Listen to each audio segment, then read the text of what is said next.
Today on Legally Yes, Katy Perry's house war is in the hands of judges. And what is at stake for Kyle and Mauricio if they decide to divorce? And Abigail Breslin accused Eckhart of exhibiting aggressive behavior on set. We've got that plus so much more on today's Legally Yes.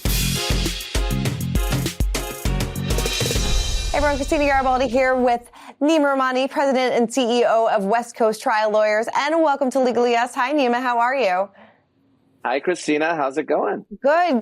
Lots of Bravo news to get to this week. I feel like I say that every week. But as we know, big split coming out of Beverly Hills, Kyle Richards and Mauricio. And we hear that they have no immediate plans to go down the road of divorce. But it's worth noting that they don't have a prenup. So as we know that in their 27 years of marriage, they both have accumulated a great deal of wealth. But with no prenup in place, what exactly happens if they do decide to divorce? This is going to be a very expensive divorce if they decide to litigate it, because, of course, California is a community property state, which means all that wealth they've accumulated together over decades, that has to be split 50-50 in the absence of a prenup. So we're talking about a very significant community property award that has to be made in this case. Interesting. So it doesn't matter who made what over the course of their marriage. It will just be divided 50-50 if they don't have a prenup in place. California, everything is presumptively community property. There's some exceptions, of course, if something is a gift to one spouse or it's inherited by one spouse. But anything that's earned, it can be real estate, it could be proceeds from the Housewives franchise, that all goes into the community, and that's all divided equally 50-50 upon divorce. So it can't really get nasty, is what you're saying? Just expensive? Expensive is probably a better word than nasty. I mean, we know these Hollywood divorces, these Beverly Hills divorces can get nasty. I probably should have said expensive, So this is one of those cases where, the divorce may be, the divorce award here, if you're talking about the community property award, may be millions, tens of millions, or even hundreds of millions of dollars, depending on how much that estate is worth. All right, let's keep the Bravo train going. And Leah McSweeney is looking forward to taking her discrimination complaint one step further by suing Bravo. So one of the former Real Housewives of New York City star. So one of her fans actually commented on her Instagram post about being lawyered up, telling her in a message of support, "Miss you on RHONY, read Vanity Fair. I wish you money in this lawsuit. You deserved better," by antagonist Bravo producer. So she responded, "Thank you. Appreciate you. I'm very much looking forward to depositions." So a source told Page Six that she plans to go all the way with the network and will refuse any settlement offers. So it appears that she wants Bravo in front of a jury. How would it even be able to get that far? It's possible. Bravo's certainly keeping us busy. We legal commentators, we love it here on Legally Yes. But let's talk a little bit about the agreement. So she's alleging discrimination. So whenever you're alleging discrimination, you're basically saying your employer had notice of a medical condition and they didn't reasonably accommodate you or they retaliated against you. There's some adverse action. So I think the bigger issue that she's going to have is, and I've read several of these Bravo agreements, is usually there's an arbitration provision. And that means it's going to not be in front of a jury. It's going to be before a private judge, usually a retired judge. We've talked about this before. So it's unclear. Obviously, I haven't seen her specific agreement, but it's unclear whether there is an arbitration provision. And if so, how she's going to be able to get out of arbitration to get before a jury. But as the person who's bringing the lawsuit, as long as it's not dismissed, it's certainly within her discretion to reject any and all settlement offers and to move forward.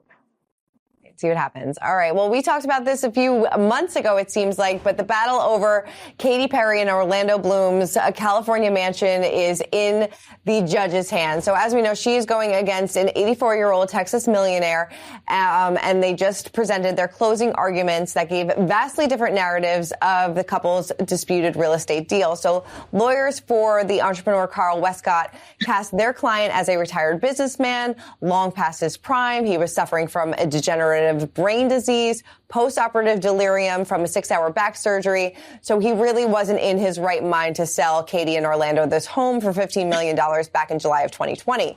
Well, Katy and Orlando's lawyers argued that they have a ton of text messages, emails, witness testimony that proves this man was alert and cognizant during 11 days of negotiations, ratification of the sale contract, and his decision to renege the plans days later. So it seems as if, based on what kind of the judge has been saying, that maybe he's gonna go in favor of Katy and Orlando in this scenario.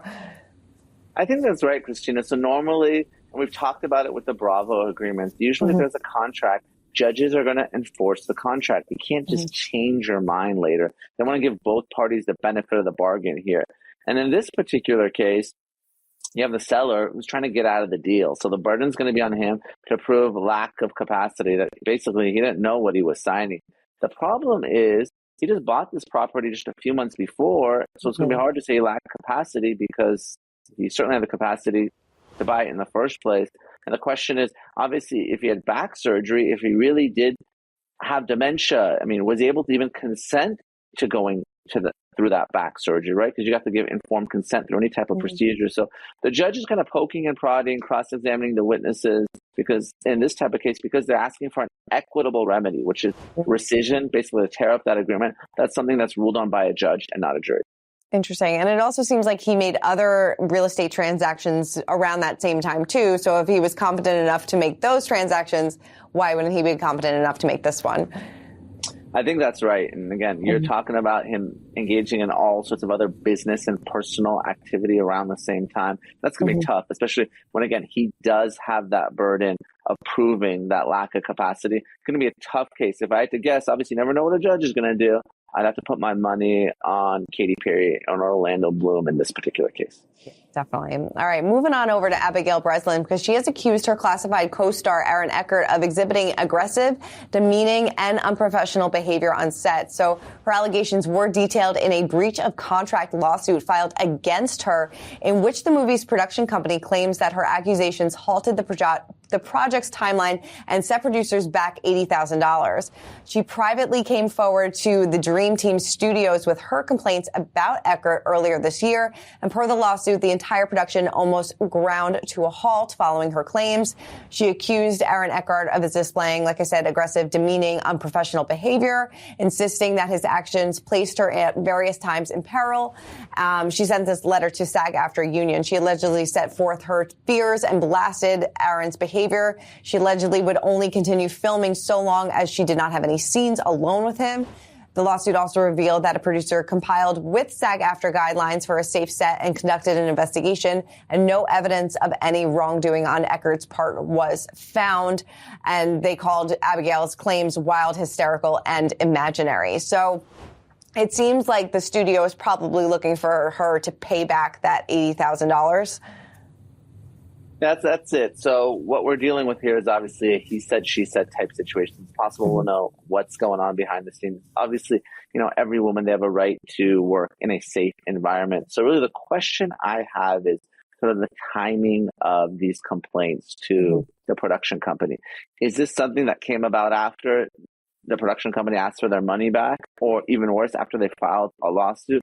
If so, then a jury might say, well, hey, if this was something that was concerning to you, why didn't you raise it earlier? And I understand why women don't raise the accusations, but what I always tell victims is, look, if something is happening, that contemporaneous report, that's going to be very, very important, because that really helps avoid any argument by the bad actor, no pun intended, that this is all sort of made up after the fact to prevent you having to repay the money. So in this particular case, I would ask Abigail, when did you make those accusations? And if so, did you make them in writing or some way that's documented? I think that's going to be very important evidence in this case. Sure. And it seems like she filed this to SAG confidentially. Can she do anything against the studio now that this has been made public? Because it seems like she didn't want this out there.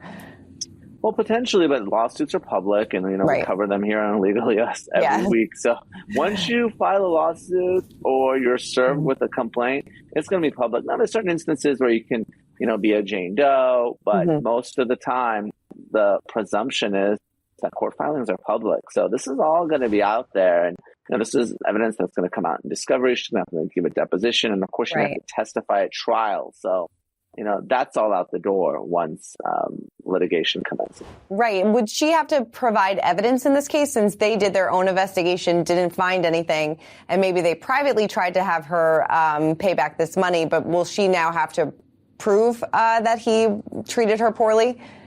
Well, this is going to be a defense and a potential counterclaim in the case, right? So, she's a defendant. The production company went after her to get her to repay money, and she's raising this as a defense as to, hey, this is why I didn't want to work with Aaron. So, she's going to have to present evidence because this is a defense in her case. And what I would say is, employers, they conduct investigations all the time.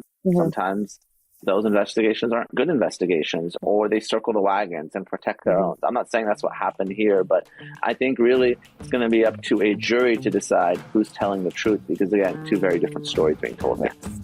Definitely two very different stories. All right. Well, Neama, thank you so much as always. Thanks, Christina. I'll see you next week. See you next week. For more news, content, and exclusive interviews, make sure to hit the sub, like, and bell button down below and visit usmagazine.com.